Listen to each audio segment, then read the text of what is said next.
Hi there, my name is Lucas. I'm 30 years old and lead a relatively calm existence in a small Virginia town. I suppose you could say things have always been rather uncomplicated for me. I work as an HVAC technician, reside in a modest two-bedroom home, and appreciate a community where everyone still greets you. People here wave from their cars, borrow tools, and always offer a helping hand when needed. It's the kind of environment that makes you feel safe and familiar, and I've always been one to pitch in. I do anything I can to assist others, whether it's carrying groceries, fixing a leaky pipe, or mowing the yard for an elderly neighbor. Nothing fancy, just plain, honest living. Jeffrey and Sienna Harper live across the street from me. I've known them for years. They always seemed like the perfect couple. Their house was large and well kept, and the yard looked like it came straight from a magazine. We weren't best friends, but we'd exchange pleasantries, wave during holidays, and perhaps chat every now and then. The day began like any other. When I returned home about 5:30 p.m., I went to grab my toolbox to replace a weak cabinet hinge in the kitchen, only to realize I was missing a special wrench. I could have put it off until the weekend, but I detest leaving projects half-finished. So I decided to head across the street and ask Jeffrey if he had one I could borrow as I strolled up their front path. Something seemed off. The porch light was shining, but the drapes were drawn tight. I pressed the doorbell and waited. No one arrived. Just as I turned to leave, the door creaked open, and there was Sienna. I paused in my tracks. Her eyes were puffy and red. Mascara smeared down her cheekbones. Her hair was tangled, and she was wearing an oversized cardigan, as if she'd thrown it on without thinking. She appeared absolutely ruined. "Sienna, are you all right?" I inquired, caught completely off guard. She tried to pull herself together and gave me a small smile that faded almost immediately. "Lucas, hello?" I was not expecting anyone. I paused, my brain scrambled. Should I still ask about the wrench? No way. That would be tone-deaf. "Sorry," I murmured. "I was going to ask to borrow a wrench, but it can wait. Are you okay?" Her eyes filled up again. "No," she replied gently. "I really am not." Something in me knew I couldn't simply walk away. From that, she appeared to need someone, anyone, and I happened to be the one standing there. "I mean, if you want to talk, I can stay," I said hesitantly. "Or I can go if you prefer to be alone." She shook her head slowly, wiped her face, and moved away. "You are welcome to come inside." I nodded and walked inside. Their typically clean home seemed odd, heavy, as if melancholy had soaked into the walls. The lighting was faint. A half-empty box of Kleenex rested on the coffee table. There was a half-full wine glass next to an open bottle. Sienna motioned me to sit. I took a seat, trying not to disrupt the precious serenity surrounding us. She sat across from me, hands gripped tightly. "I kicked Jeffrey out," she said unexpectedly, breaking the silence like glass. I said nothing at first. My heart fell. I would never have imagined they had any problems, let alone something so terrible. "I've known for years," she said, hatred in her voice, "about the cheating, the lies." I ignored it. I thought maybe I could make things better. But today, I just couldn't anymore. I bent forward and rested my elbows on my knees. "I'm very sorry, Sienna. I had no idea." She let out a bitter laugh and wiped another tear from her face. Nobody did. I put on the act, the adoring wife, the immaculate home, and the ideal marriage. It was all made up. I simply didn't want to be alone. I didn't want to feel like a failure. Her words cut deep. I had no idea what to reply back, but sometimes silence is more powerful than words. "You're not a failure," I said quietly after a time. "You stood up for yourself. That takes guts." She looked at me for a long time, as if she was trying to make herself believe it. "You're a good man, Lucas," she murmured softly. I've been dragging this around for a long time. Now that it's out, I feel numb. Without thinking, I stretched out and gently placed my hand on hers. You don't have to. Go through this alone, I said. I'm here. She gripped my hand strongly. It was the first glimmer of life I'd noticed in her since I went through the door. We sat there for what seemed like hours, talking about everything: pain, betrayal, and what it means to trust someone. She said that Jeffrey had been unfaithful virtually since the beginning, how she had caught him twice but remained, expecting he would change. I gave him everything, she murmured, barely above a whisper. He gave me nothing but falsehoods. You deserve better, I told her, strong and clear. You deserve to be treated correctly. Her expression relaxed slightly. Do you honestly think? So, I do, I replied.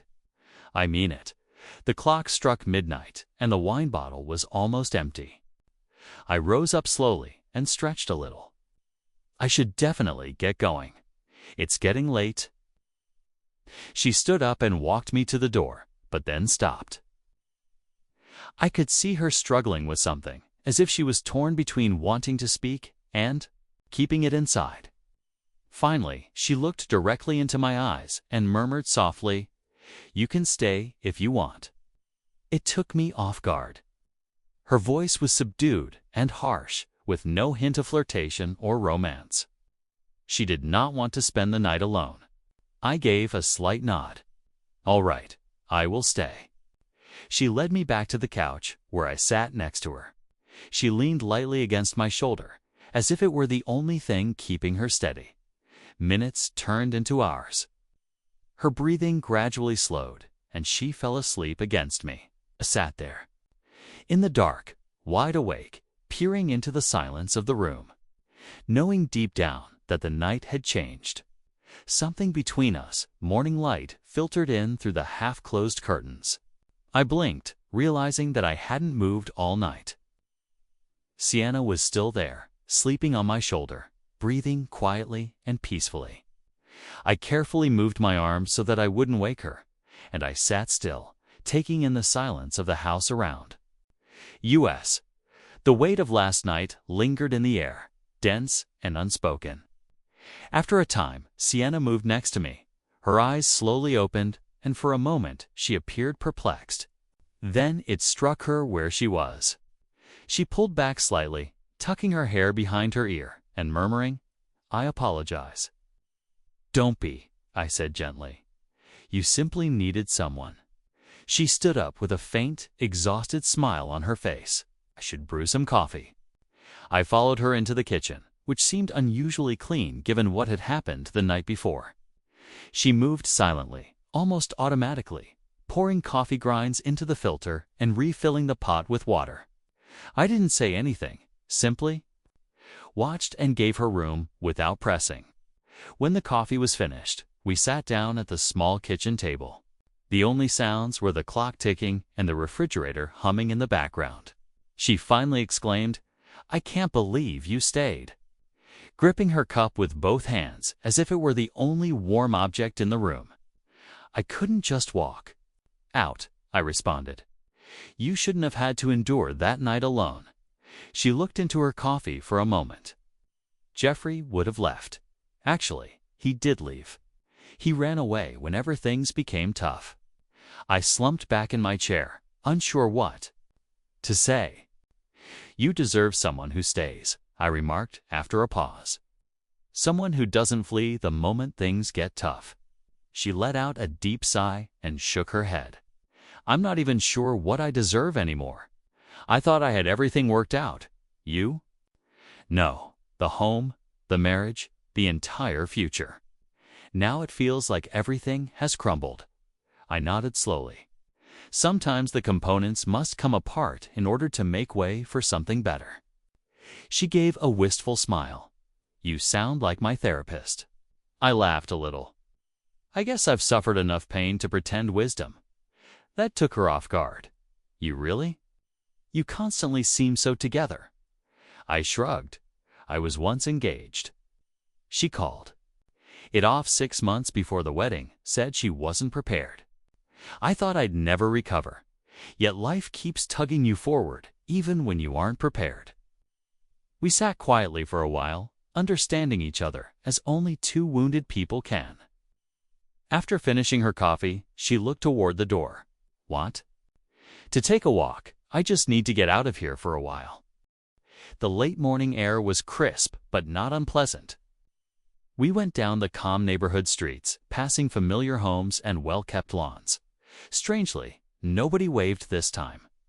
It was as if the world knew she needed the distance. I had forgotten.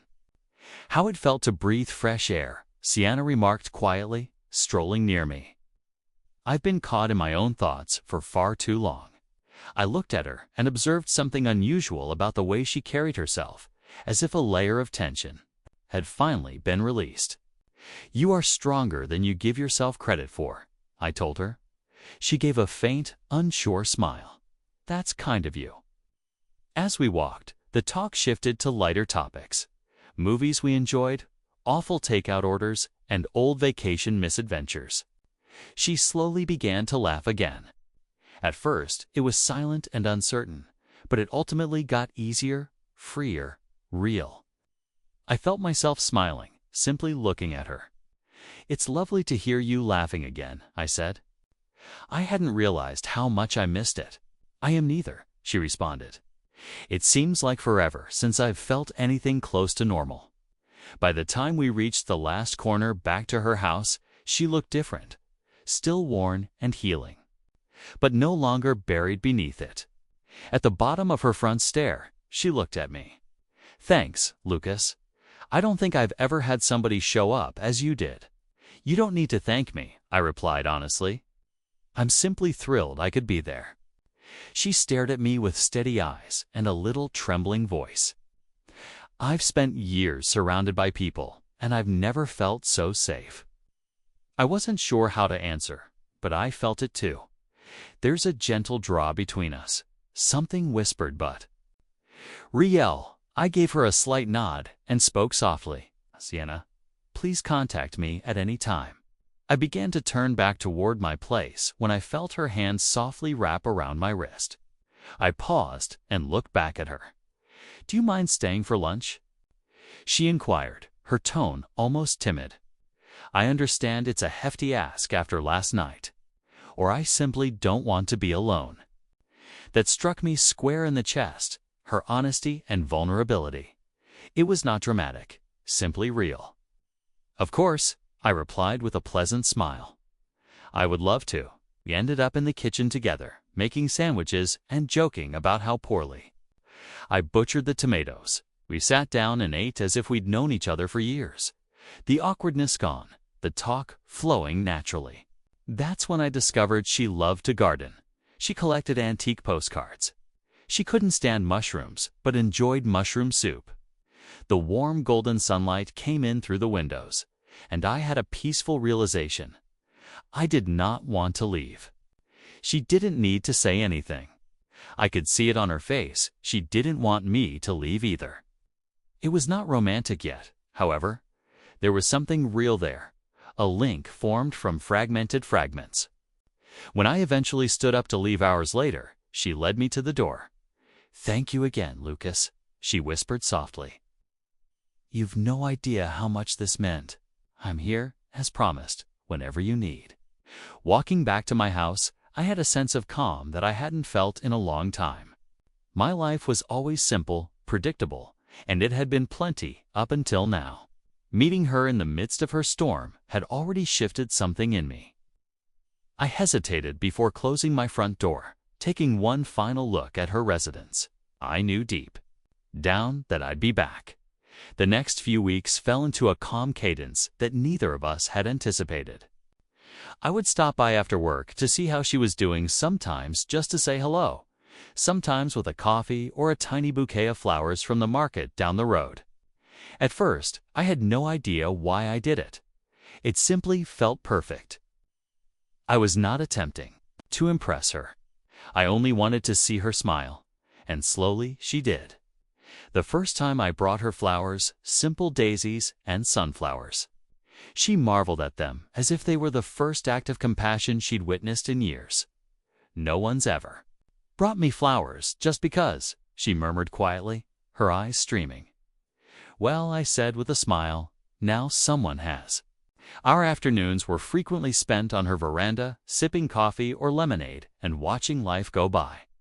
We sometimes chatted about frivolous things like lousy movies, strange takeout orders, and random memories from our past. Other days, we delved into more serious topics such as regrets, heartache, betrayal, and the harm caused by believing the wrong person. Sienna never tried to hide how devastated she still felt. Her smile had returned, yet something remained guarded behind her eyes. One evening, as the spring breeze rustled through the trees, I spotted her looking at her wedding band. "I keep thinking that if I take it off, it will be genuine," she whispered. I reached out, lightly brushing my fingers on hers. "You don't have to rush it," I explained. "There is no set timeline for mending." She stared at me with gentle, inquiring eyes. "You're incredibly good at it." "At what?" I inquired, making me feel like it was safe to breathe again. Hearing her say that hit me harder than expected. I hadn't gone into her life searching for anything, but with each passing day, I found myself caring more. It wasn't about appearances, but she was undoubtedly attractive. It was her fortitude, her honesty. The combination of strength and fragility, how she could make a laugh one moment and cry the next. But I also realized I needed to be careful with her heart. We stood under her front porch light one night after a lengthy stroll along the lake route. There was a pause, one of those moments that lasts too long to be casual. "Do you want to come inside?" she inquired gently. I paused, my heart hammering. I could see the inner battle in her eyes, part of her desired proximity, while another half was still terrified. "Not tonight," I replied softly. "I don't want you to believe I'm expecting anything. I am here because I care, not because I want anything from you." Relief rushed over her face, but it concealed something deeper, something scared. "You truly are unique," she whispered, "and that is what scares me." I gave her a serene grin. "Then we'll go at your pace." Over the next few days, minor changes began to appear. Without saying anything, she removed the wedding ring from her finger and tucked it away. She laughed louder, her grins lingered longer. She even made fun of me after I botched a batch of pancakes one morning. One Saturday, she asked if I might help her plant flowers in her backyard. We knelt in the earth together, laughing as we tried to save her dog, Rusty, from digging up all we had just planted. Rusty had become attached to me, always following me around like a small shadow. "I suppose Rusty prefers you to me right now." She teasingly brushed the dirt from her jeans. I leaned back, grinning. "Could you blame him? I bring snacks." After that, we sat on the lawn, sipping lemonade and admiring our sloppy little garden creation. "Thank you, Lucas," she whispered quietly. "For what?" I asked. "Thank you for making me feel human again." I reached over and delicately brushed my fingers. Across hers, "Sienna, you have always been human. You have just been walking through hell." Our gazes locked for a time longer than they probably should have. I could detect a glimmer of warmth in her glance, mixed with reluctance. Her barriers were only partially down. I slowly drew my hand back. I didn't want to push before she was ready. Later that week, I returned home from work to find a small box waiting for me on my doorway. Inside was a coffee mug with the words "Best Neighbor" ever written in large, bold letters. There was a handwritten letter beside it. "You have done more for me in the last 2 weeks than I can put into words. Thank you for reminding me that nice people do exist." I just stood there, holding the note, and felt something quietly settle inside me. This wasn't only about friendship anymore. I could not ignore it. I cared about her in a way I hadn't allowed myself to care about anyone since my own heart was broken years before. Even so, I knew she wasn't ready to fully open the door. Not yet. The next night, we sat on the couch watching old Seinfeld episodes. Rusty was cuddled up between us and snoozing softly. Sienna let out a yawn and gently rested her head on my shoulder. "Is this okay?" she asked, just above a whisper. "Of course," I replied right away. "Whatever seems good for you." Her voice quivered just a little. "I have no idea where this is headed, Lucas, but I do not want you to leave." I wrapped my arm around her for safety rather than possession. "I am not going anywhere." Something changed between us at that calm moment. We weren't just two folks looking to escape loneliness. We were becoming something fresh, sensitive, and authentic. I lingered for a little longer that night, hugging her close as the TV mumbled in the background and our conversation devolved into simple gibberish. When I finally left, she stood by the door, watching me walk away. Her eyes were warm and unsure. I couldn't take away her anguish. I knew that, but I could teach her, softly and carefully, what it looks like when someone genuinely cares. As I walked the street beneath the starry sky, I found myself smiling for the first time in years. I felt as if something good was about to begin. The next Friday, I drove into her driveway, heart racing, clutching 2 plane tickets in my hand. I spent days debating whether it was too much, too soon, or too unsafe. But in the end, I went with my intuition. Sienna needed a break from it. All something new and away from the heaviness of her daily routine. She opened the door with that worn smile that yet seemed to brighten the room. "Hey," she replied, tilting her head. "What's with that weird grin?" I held up the envelope. "'Kay, I realize this seems crazy, but I bought us tickets to San Diego. Just 1 week. There is no pressure, just the sun, peace, and a change of perspective." She looked at me, stunned. "Are you serious?" "Dead serious," I nodded. "I understand you're still recuperating. However, sometimes a different location allows you to breathe again." She appeared to be about to say no. Then something changed in her face. Slow, genuine smile developed. "You're impossible, Lucas." "I will take that as a yes. I was joking." She truly laughed, and it brightened the room. "Yes," she said, "I'd adore that." The next morning, we boarded our aircraft. We didn't say much, but the silence between us seemed comfortable, natural. As if neither of us had to fill it with words. As we landed in California, the warm air wrapped around us like a blanket. Sienna drew a long breath and closed her eyes. "It feels fantastic." We settled into a peaceful little boutique hotel on the outskirts of town, with mountain vistas and palm trees swinging in the breeze. Our first full day was spent exploring the local stores, visiting a vintage bookstore, and drinking iced lattes at a sidewalk cafe. I discovered myself staring at her when she wasn't looking, how her eyes lit up when she saw desert flowers blooming, and how she grinned at silly postcards. That evening, we ate dinner under string lights at a small cafe nestled amid palm trees and adobe walls. The dinner was delicious, but I barely noticed it. I couldn't stop staring at her. She seemed relaxed in a way I hadn't seen before. Later, as she walked back to the hotel beneath a starry night sky, she paused in mid-step and gazed at me. "Thank you," she murmured, softly and sincerely. "You were correct. I truly needed this. You deserve it," I said. "All of it." That week felt more like a dream than any of us had expected. Our mornings began with treks around the desert trails, only the sound of wind and calm footsteps.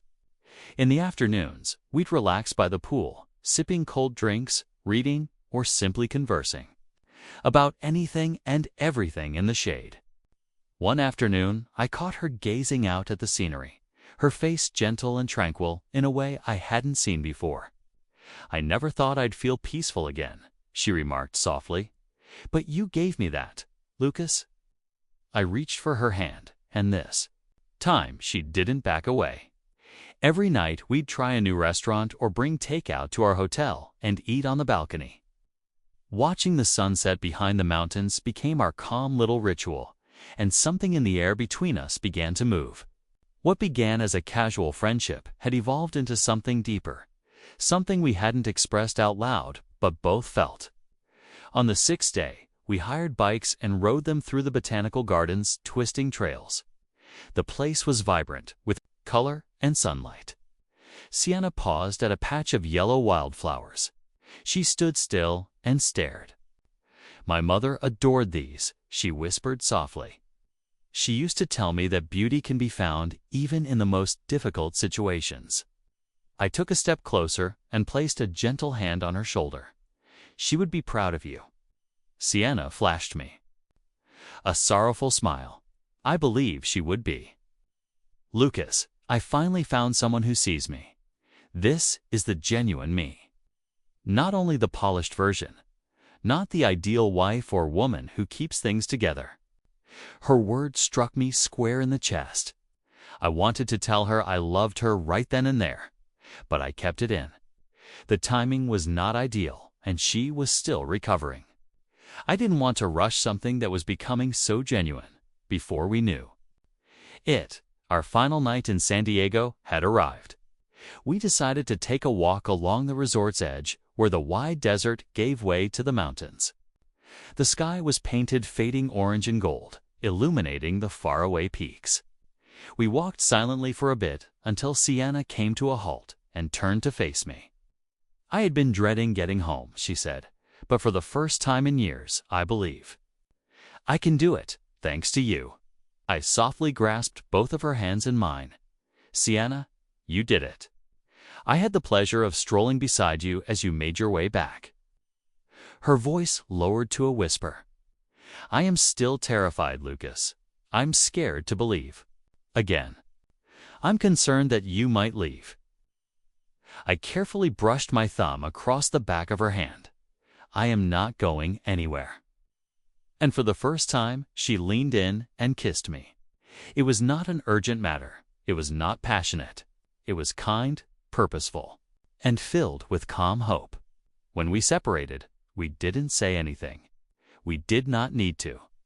Standing there under the stars, hand in hand, we both realized that this journey had altered everything. The next morning, we packed quietly, but it wasn't heavy or sorrowful. It was serene, steady, like we knew it wasn't the end, but rather a new beginning. Sienna leaned her head against my shoulder as we waited to board the plane. "Lucas," she muttered. "Yeah. Thank you for reuniting me with a part of myself that I thought was lost." I kissed the top of her head. "Tony then." Beginning, I smiled as the plane took off. I knew what was coming next, and I was prepared. We both were.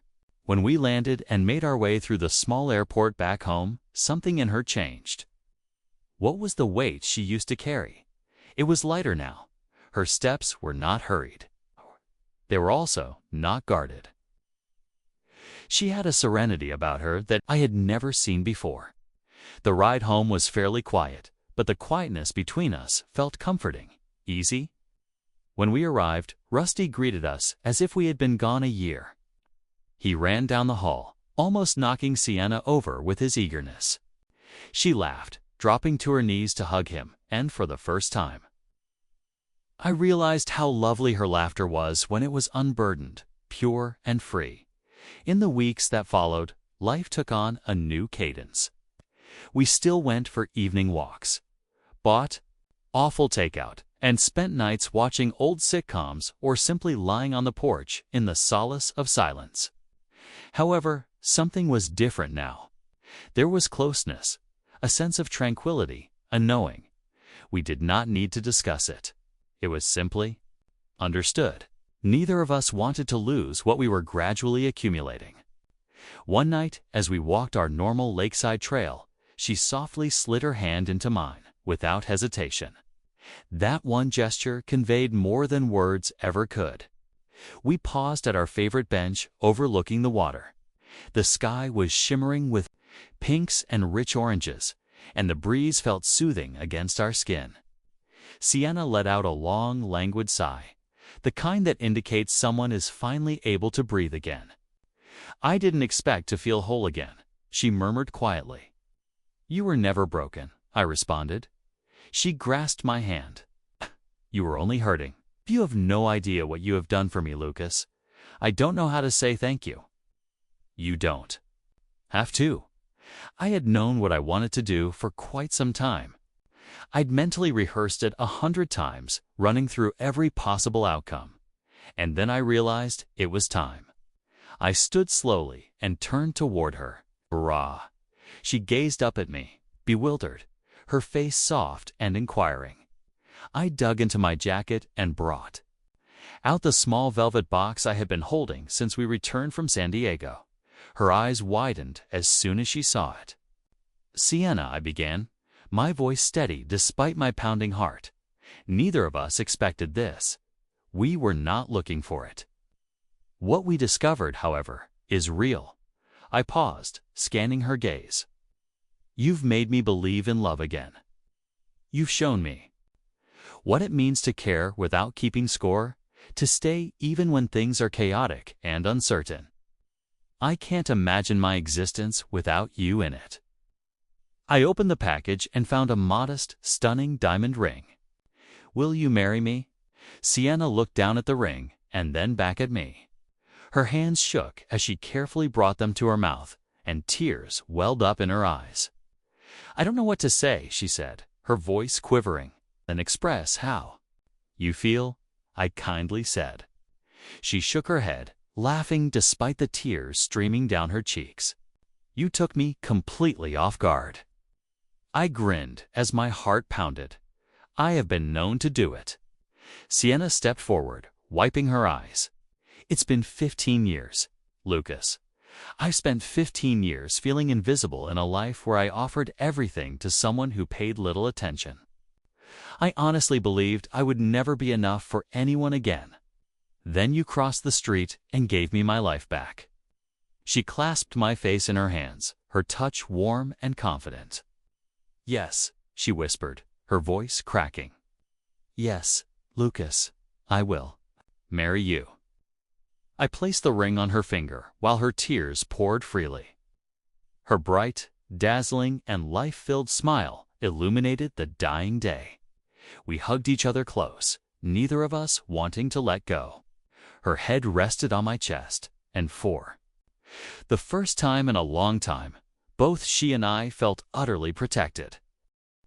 6 months later, we stood by the lake where I had proposed, exchanging vows in a modest, private ceremony. The same bench where I had begged her to be mine had now become a silent reminder of our new beginning. Rusty, our silly golden retriever, joyfully trotted down the aisle as our ring-bearer, tail wagging furiously.